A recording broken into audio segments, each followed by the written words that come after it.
Following the bitterly contested 1796 election between John Adams and Thomas Jefferson, the still infant United States seemed poised for yet another tumultuous battle for chief executive during the election of 1800.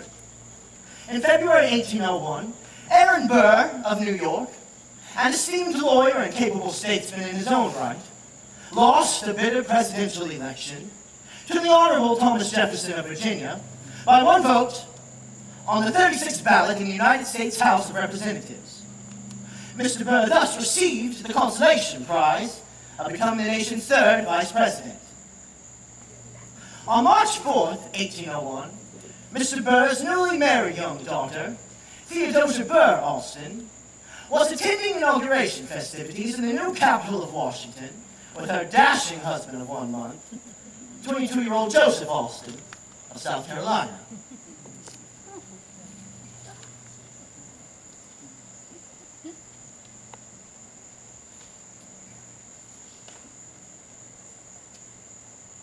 Theodosia was a celebrated lady of New York society, known for her brilliant, quick mind and her elegant bearing. As the only blood child of Mr. Burr, he poured all of his hopes, energies, and resources into his daughter. She proved to be a capable student to fulfill Mr. Burr's ambitions, captivating gentlemen and eclipsing ladies in the social circles of New York and Philadelphia. Having won the heart of this rare creature, I took my new wife far from the swirl of the new capital and the glittering attractions of New York society. We traveled to my home on the Waccamaw River in South Carolina, 2 days' travel north to the port of Charleston. At the tender age of 17, she was now my wife and the mistress of the Oaks Plantation. As this inseparable father and daughter both embarked upon new phases of their lives, Aaron and Theodosia both remained closely connected through frequent correspondence and treasured visits over the next decade. Neither could imagine the challenges or ultimate tragedies that lay before them. This is their true story.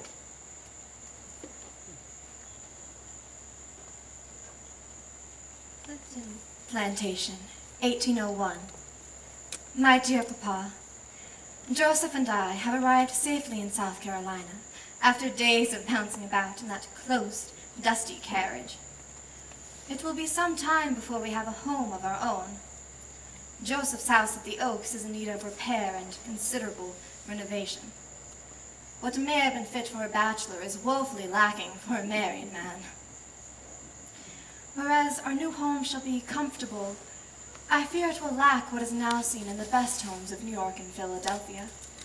Far removed from neighbors, ornamentation is of low concern, and it is difficult to get even plasters of worth here in the wilds of the Waccamaw. We will stay here at Clifton Plantation with King Billy and Miss Mary, as everyone calls my new in-laws, until the work is done.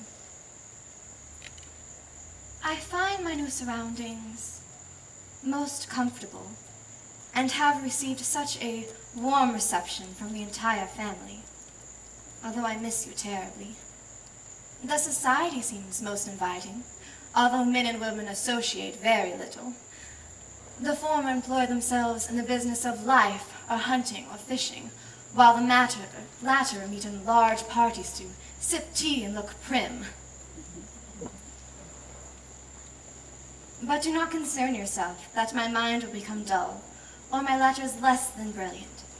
I know that you will critique my words and encourage me to study my letters. I was so proud to be with you in the capital city, as you were sworn in to serve our nation with Mr. Jefferson. Although the outcome of the election was not as you had hoped, there will be other opportunities for you to advance in your position. And as always, he will seize them.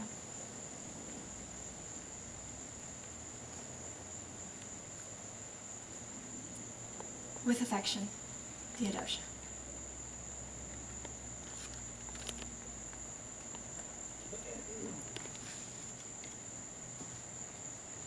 New York, 1801. My Theodosia, still silent. 5 weeks without hearing from you? Intolerable. I think now to repose myself to sullen silence for 5 weeks from this date. I wish you would teach half a dozen Negroes to write. Then you might lay on your sofa, dictating, surrendering only to the labor of thinking. Your last letter was pleasant and cheerful. Careless, incorrect, slovenly, illegible. I dare not show a sentence of it, even to Eustace, God mend you. When I finish this letter, I will smoke a cigar and pray for you. I am sending you a good, steady young woman to be your maid, and you are in equal luck with a cook. I've had him on trial here for 2 weeks, and he is the best I've ever had for cakes and pastries, far superior to Anthony. In short, he is too good for you, and I've a great mind not to send him.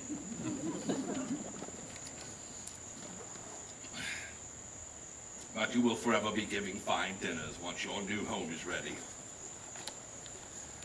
I had almost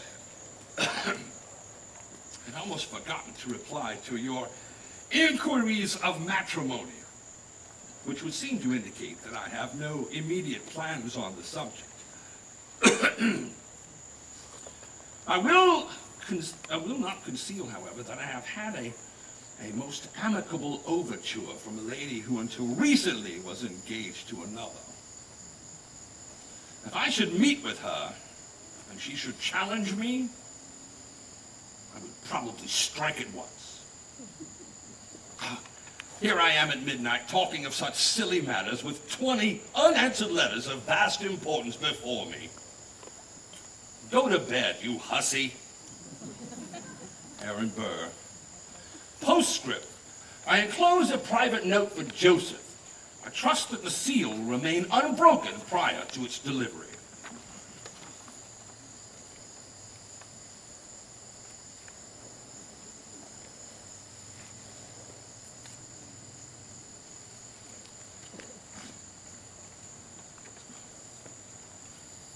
Joseph, I write to offer an idea much applauded by our New York ladies.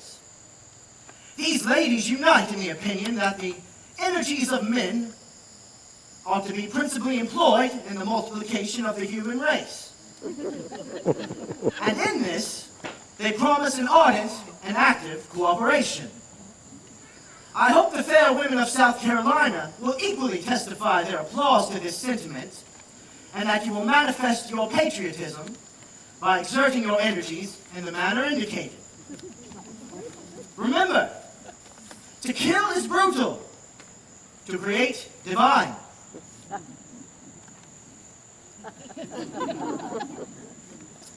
Very, very affectionately, Aaron Burr.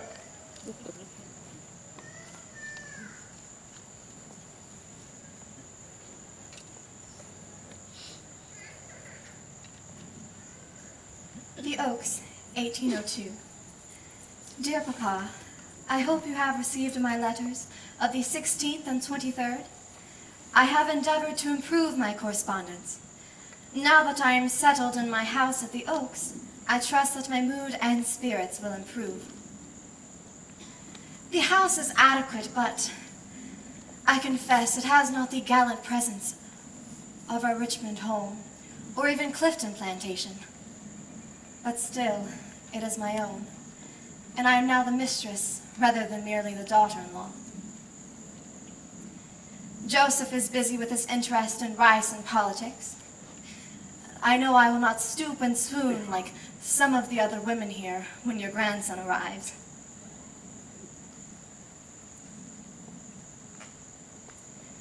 We have been too long separated, and I hope that I can join you this summer. I do long for the sight of the majestic Hudson and the high, dark shores of New Jersey. We traveled to Charleston again last month. I find the society there to be cheerful, but The women are more likely to be talking of cooks and maids than of deeper subjects. Still, I am keeping my mind sharp, so that we might engage in discussions of philosophy or history when I am next with you. I trust that you will not be disappointed. With great affection, Theodosia.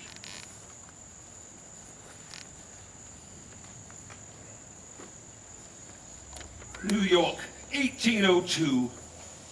Ma chère enfant, it is with great joy that my namesake has arrived.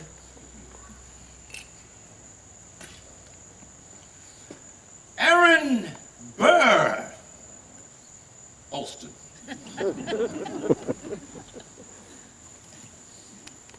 Joseph writes with pride, happiness and gratitude that your labor was without exceeding difficulty. And with the summer season arriving, you must take leave of the oaks. The air of the rice fields and the lands of your home are unhealthy. I urge you to come to visit me now with the baby, and Joseph too, if he is able. As Vice President, I have much time to spare these days, and would rejoice at playing my role of adoring father to you and the little one. I cannot conceive of how you all stow yourselves in that little wreck of a mansion. It seems the name is the only stately aspect of your home. God bless you, my dear Theodosia. A. Burr.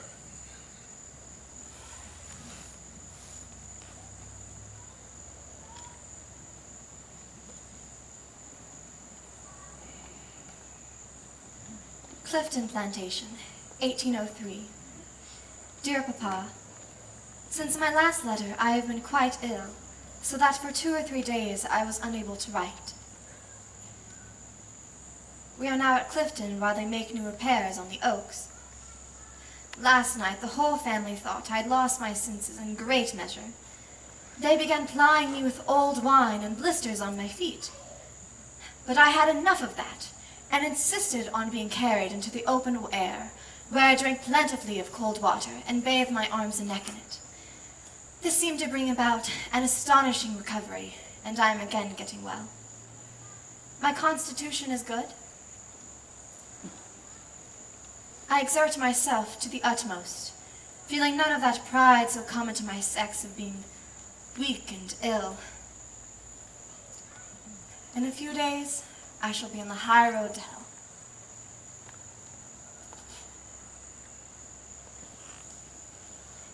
Mary Joseph and the boy are charming. Adieu, Theodosia.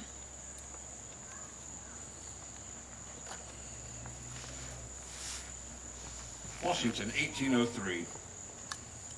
My Theodosia, although I have, as always, concern for your health, sometimes I find that you two are the most spiritless young persons I ever knew. Pray muster up the energy to do something more than lounge on sofas. Go on Sunday to Ludlow's. Ask some friends to dine with you. The dinner failure with the Cliftons might have been tolerable if you had made the dinner gay. They both have a great deal of wit and are well-bred. Therefore, the disaster must have been the fault of you and your husband. I trust that you make plans to visit me with little Gampi again this summer. Your rooms await you, as do the hustle and bustle of society, which I think you are missing in South Carolina. Kiss the boy for me. Affectionately, A. Burr.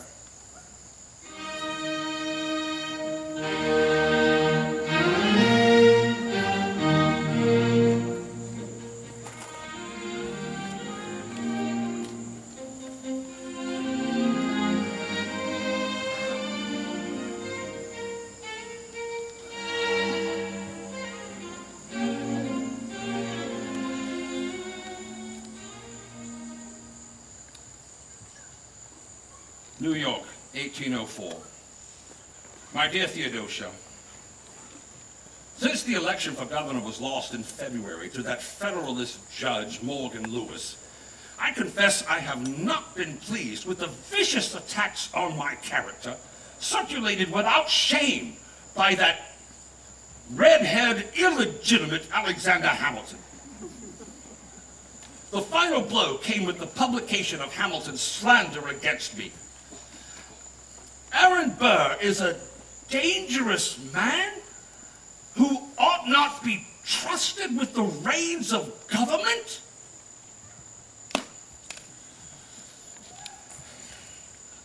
I expressed my dismay to General Hamilton and offered him every opportunity to prepare an apology and disavow his words. Political opposition can never absolve gentlemen from the necessity of a rigid adherence to the laws of honor and the rules of decorum. Hamilton's evasive tactics and lack of response to my demands only lead me to believe that within him resides a settled malevolence against me which will never cease. Having explicitly stated the injuries received and the reparations demanded, I can only now await his final response. But I confess I hold not much hope that we will resolve this festering matter without harm coming to one or the other.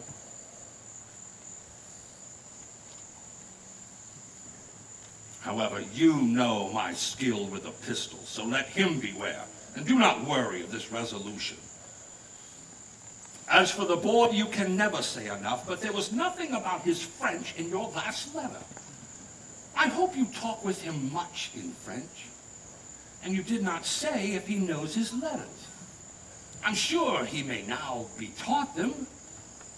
He may read and write before the age of 3, which would make him an accomplished lad, and worthy of his blood. Your affectionate father, A. Burr.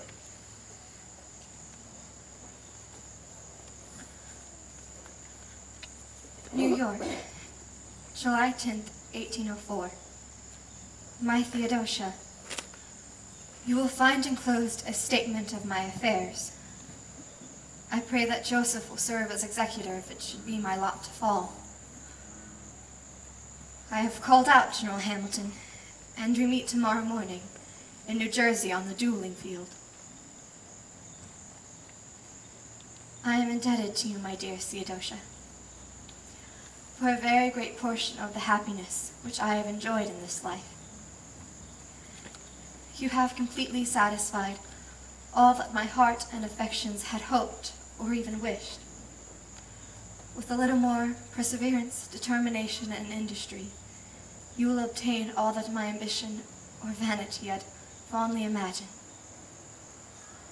Let your son have occasion to be proud that he had a mother. Adieu, adieu. A. Burr.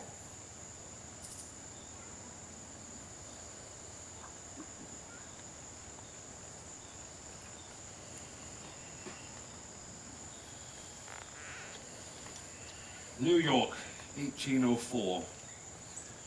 My Theodosia, it is weeks after the duel, yet thousands of absurd falsehoods continue to circulate here regarding the death of General Hamilton. The deceased is the object of public sympathy, while I face a sort of exile, which it seems terminates in an actual and permanent ostracism.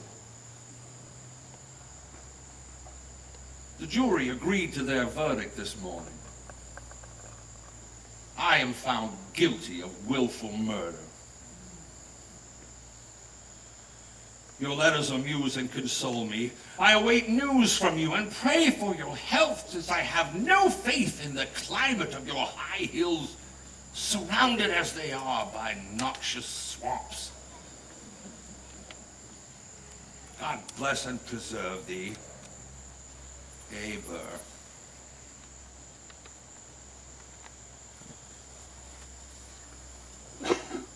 The Oaks, 1804. Dear Papa, I am glad to hear the news that you have safely returned to Washington. I know that you are glad again to be the Vice President and return to the circle of friends who entertain you so well. Although I do worry about the flurry over the Hamilton affair. Gampi is asking when he will see you again, and I encourage him to study with promises of your next visit. We travel to Charleston next month for the holiday season, and reside on King Street, while making the rounds of parties that call for our appearance. I enjoy the diversions of society, but find most of the women tedious. We travel in the company of 2 Alstons.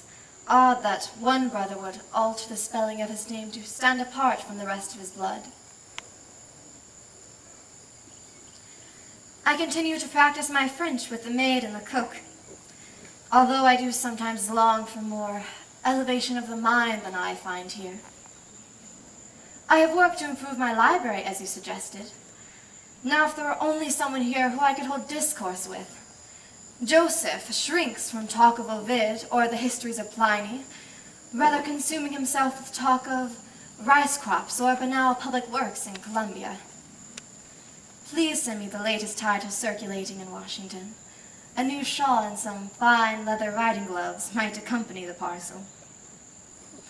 Your devoted daughter, Theodosia.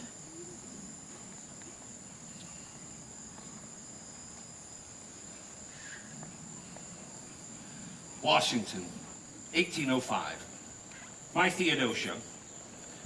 I enclose a newspaper just now put into my hands. The sentiment of this newspaper, no doubt, have been gathered up from different tellings of the facts, and the story is rather awkwardly and pompously told. However, I will share one with you, one compliment which fills my heart with some satisfaction. Referring to my last official act, presiding over the impeachment trial of Judge Chance, it was written, Mr. Burr conducted with the vigor of a devil, but with the impartiality of an angel. And regarding my farewell speech as Vice President, it was reported the whole Senate was in tears. And it was a half an hour before they could recover themselves sufficiently to come to order and choose a Vice President pro tem.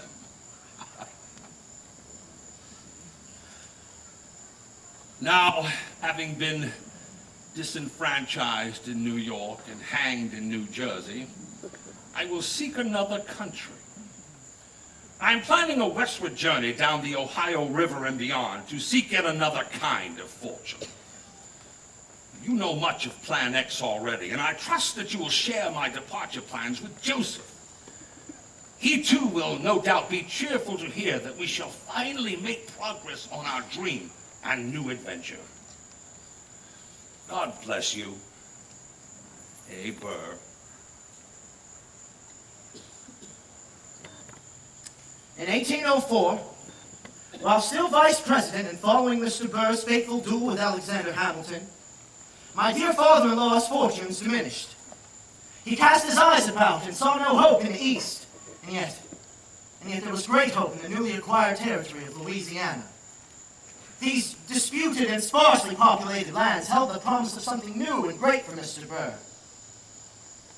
He believed, with the smell of a well-armed military force, that he could seize territory from the Louisiana tract and build his own empire, perhaps even taking Mexico. Sadly, Mr. Burr did not have the means, either financial or political, to make his dreams a reality. And those he put his trust in for this most secret of projects were unfortunately men of questionable honor, ability, or both. Despite his best efforts, by December 1806, Mr. Burr's plans had completely collapsed, and he was now a wanted man. His plan was in all the newspapers, and he was forced to surrender to authorities in Louisiana. Following arraignment on treason charges, Mr. Burr fled, fearing his chances at a fair and honest trial were non-existent. By February 13, 1807, Mr. Burr was captured and brought to Richmond, Virginia, to face trial for treason.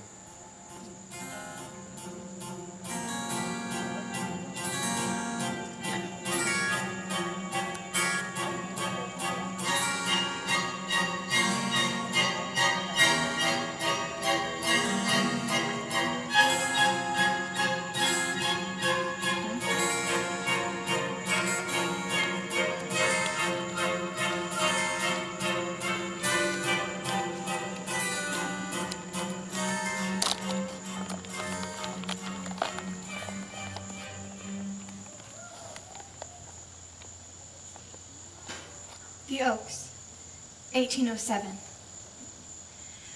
My dear Papa, how can this be true? The plans have collapsed, and a terrible misunderstanding has brought you to Richmond. Arrested as a traitor to the country you devoted your lifeblood? You only sought to emancipate that enslaved kingdom of Mexico, never to commit such crimes as Mr. Jefferson accuses. Joseph says it must all be a mistake, and yet he defers when I suggest that he travel with me to Richmond to defend you. While ambitious and grand, Plan X never shared the purpose of treason against this country that you have loved and shaped with your devotion and service. I intend to travel to Richmond and use my influence on your behalf as soon as I can secure passage and make arrangements for my household. Have courage, Theodosia.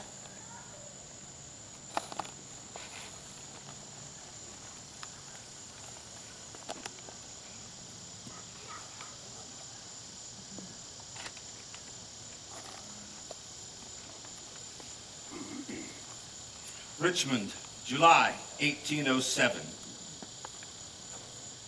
My Theodosia, I now have 3 rooms in the 3rd story of the penitentiary, which extend for 100 feet. My jailer is a most polite and civil man. You would have laughed if you had heard our exchange the first evening. He said, "I hope, sir, it would not be disagreeable to you if I should lock this door after dark." I replied, "By no means, sir. I should prefer it to keep out intruders." And thus it goes. The Democratic papers teem with abuse against me. Nothing is left undone or unsaid which would tend to prejudice the public mind and return a conviction without evidence. Out of 50 witnesses who've been examined before the grand jury, it is safe to allege that at least 30 have committed perjury. Now I beg and expect of you that you will conduct yourself as becomes my daughter, and that you will manifest no signs of weakness or alarm. My friends of the fairer sex are permitted to visit me without interruption or inquiring as to their business. If you come to Richmond, I can offer you a bedroom and a parlor on this floor with 3 large closets. Now remember, no agitations, no complaints, no anxieties, or I renounce thee. Burr.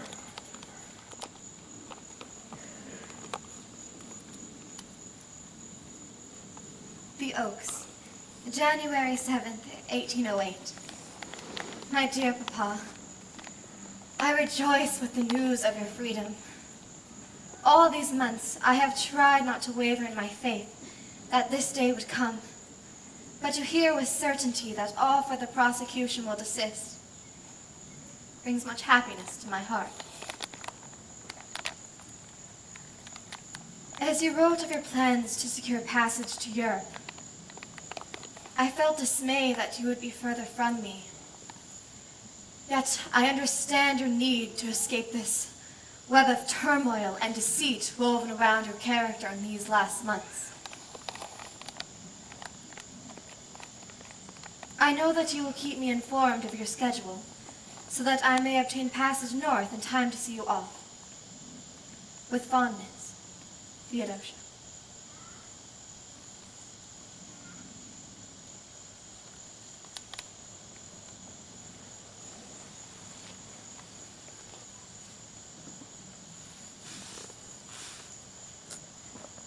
London, 1808. Dearest Theodosia, I know not how long it will take my letters to you to post from my new home here in Britain. The passage was long, but without storms, and we finally sailed into a British harbor. I felt hope where no publishers or newspapers wait to haunt me. It was indeed a clever departure. I, as Mr. Edwards, in a fine new wig, visited by his lovely daughter, Marianne, just arrived from South Carolina to see him off for England. I trust Miss Edwards has a safe return to the mountains of South Carolina with their healthful air and climate. Our letters may come less often, with an ocean between us now, but I trust that you will continue to pursue the fine education of our young man with my less frequent encouragement. Having mastered French, he is ready to take a turn at Latin, and I presume you still have the capacity yourself to lead him in this endeavor. Our adieu is of a temporary nature, I assure you, but care for your health. And do not return to the foul coastal air too early in the season. Your affectionate father, A. Burr.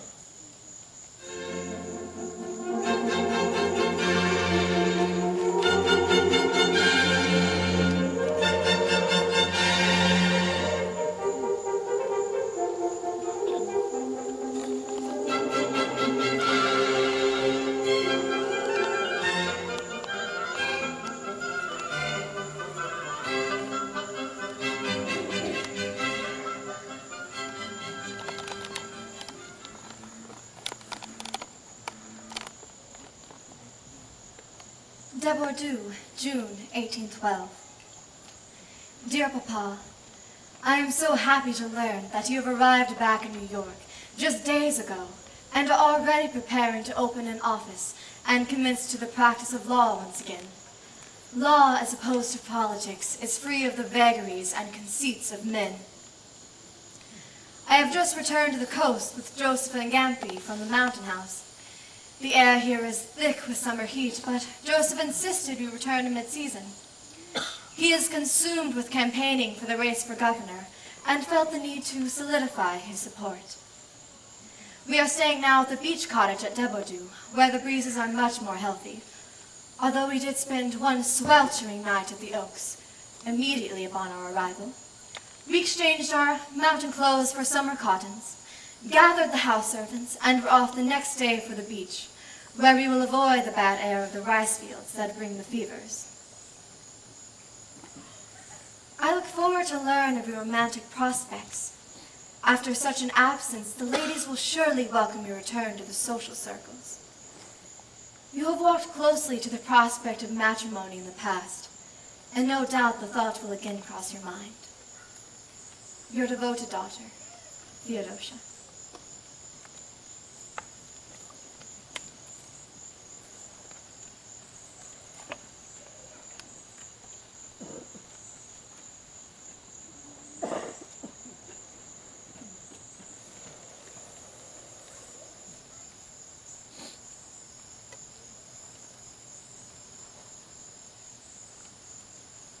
The Oaks, July 1812. Mr. Burr, sir, I expected my next letter would be congratulating you on your return in the language of happiness. However,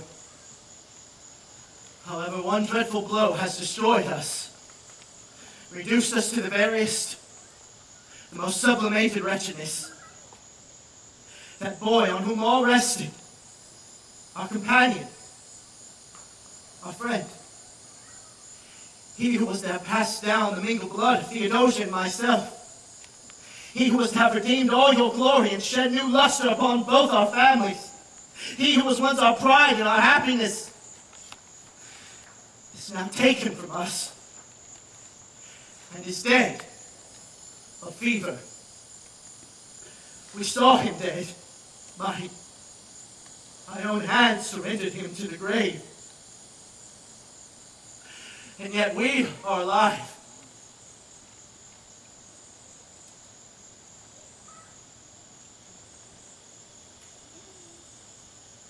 But it is past. I will not conceal from you that life is a burden which, heavy as it is, we shall both support. If not with dignity, then at least with decency and firmness. Theodosia has endured all that a human being could endure. But her admirable mind will triumph. She supports herself in a manner worthy of your daughter. Yours with respect and regard, Joseph Alston.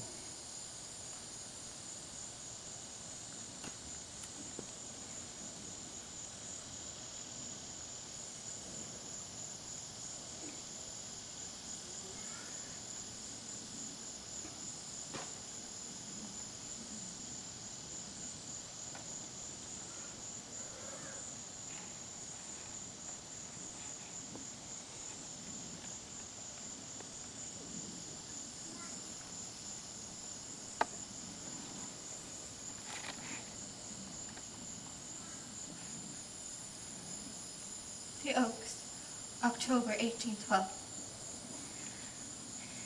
Dear Father, whether the effect of extreme debility and disordered nerves, or whether my thoughts are really the preview of what is to be, I cannot tell, but something whispers to me that my end approaches. In vain I reason with myself. In vain I occupy my mind and seek to fix my attention on other subjects. But there is about me that dreadful heaviness and sinking of the heart, that awful foreboding of which it is impossible to divest myself.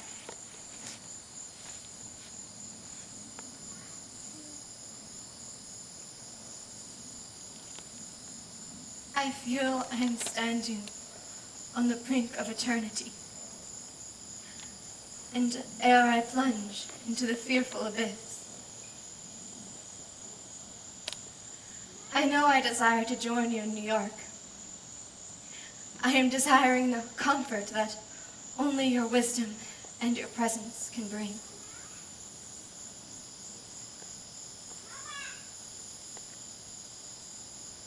Your Theodosia.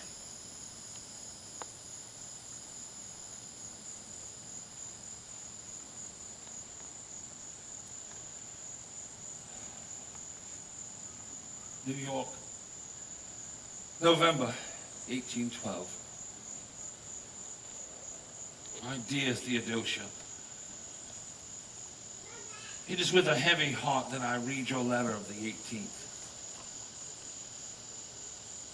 I will confess that I continue to share in your grief.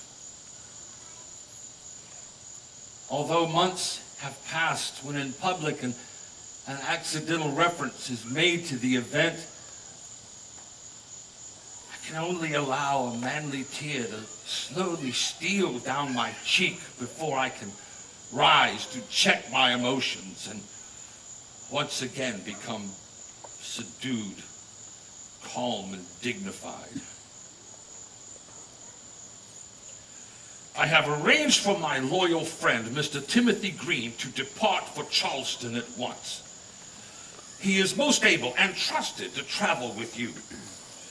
Mr. Green is a lawyer that has considerable medical knowledge, and he will support your feeble state and nervous emotions on the journey. Joseph must secure passage for you both immediately from Georgetown.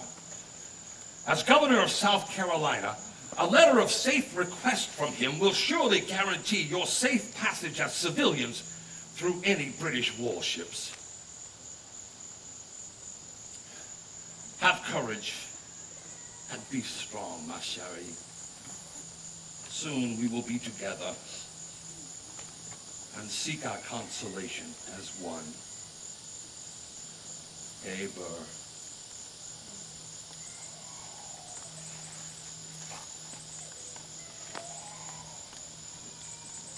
The Oaks, December 30th, 1812.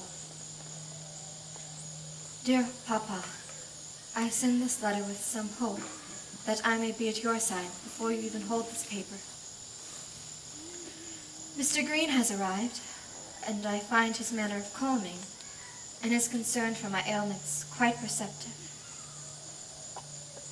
Joseph seems a little put out that you have sent him to accompany me, but I think that is only because he feels some guilt that his responsibilities as new governor during this time of war prevent him from traveling with me himself. But no mind that, for today I will board the boat for Georgetown, where waits the Patriot, to bring me to my home, New York.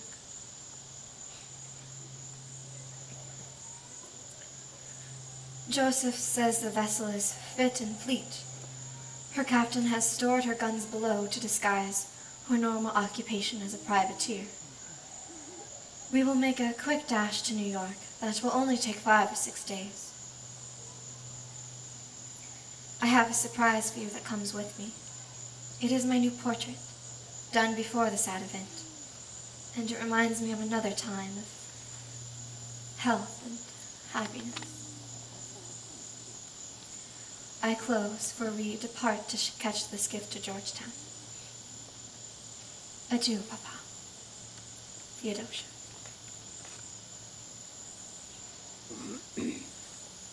On December 30th, 1812, Theodosia and I left by boat and traveled to Georgetown, accompanied by Mr. Green and my beloved wife's French maid.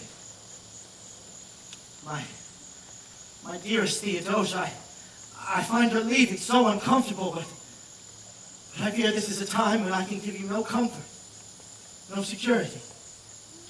That is why with heavy, heavy heart that I sanction your return to the home of your youth, the place where you find most solace in the presence of your beloved father. Joseph, I have not the words nor the strength to describe the melancholy that consumes me. The only certainties I have are the loss of my child and the great unknown that lies before me. I only know that to raise this veil of darkness, I must break away from this land that has given me such sadness. As your husband, I am ill-equipped, though not lacking of will, to erase this heavy burden from your heart and mind. All I can do is send you where you need to be now, in the fervent hope that you will return to me, refreshed in mind and renewed in spirit.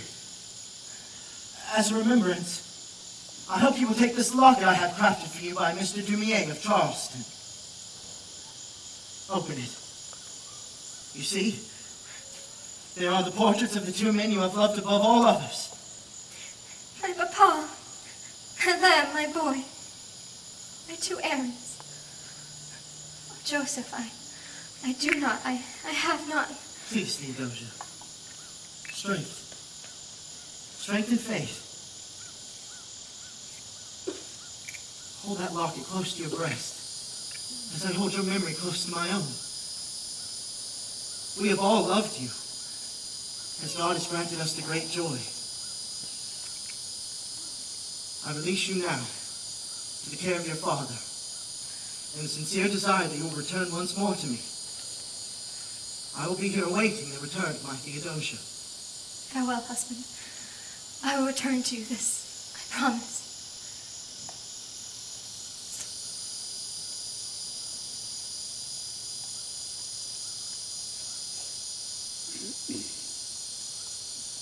I accompanied the ship to the mouth of Wynyard Bay, waving farewell as the ship, and by what remained of my heart, faded from sight as the ship sailed north to New York. A few days later, my letter of safe passage was honored by the captain of a British blockade vessel off the coast of Hatteras. It was relayed to me that the captain had written in his journal of a fierce storm brewing that day, and that he was certain that the Patriot sailed north into its path. 16 maddening days after parting with my Theodosia, I had still not received word of her arrival in New York.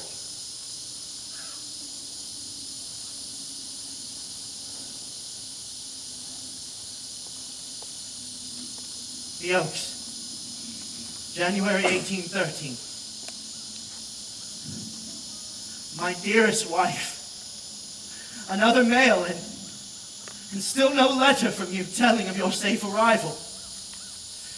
I hear too rumors of a gale off of Cape Hatteras at the beginning of the month. The state of my mind is dreadful. Let no man, wretched as his life may be, presume to think himself beyond the reach of another blow. May God grant me one word from you tomorrow. Adieu. All that I have left of a heart is yours. All my prayers are for your safety and well-being. Your faithful Marie. Joseph.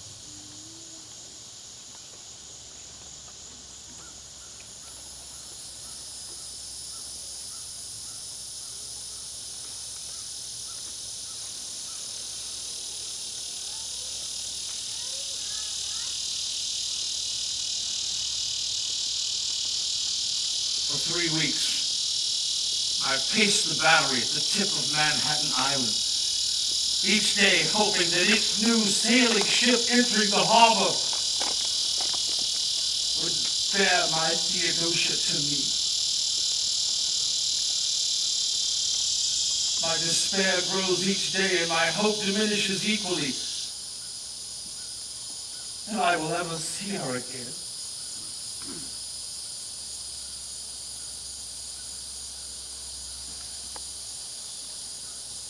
My life has not been easy. I am weary of bearing great loss. First, my dear wife, then my political prestige and my honor, my country and my freedom, my great plans for the Western Territory in Mexico were snatched from my grasp. Surely this is the worst debt I have been asked to pay. Losing my life is no worse than losing my daughter.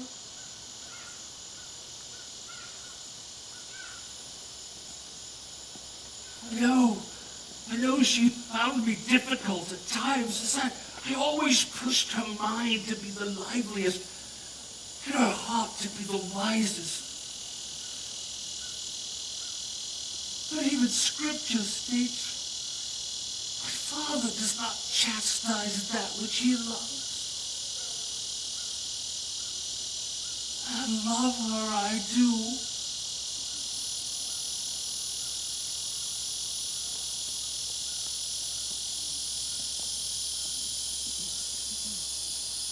If the worst is true, as she no longer will brighten my sight, I swear by my Theodosia to convince the world what neither sex seems to believe, that women do indeed have souls.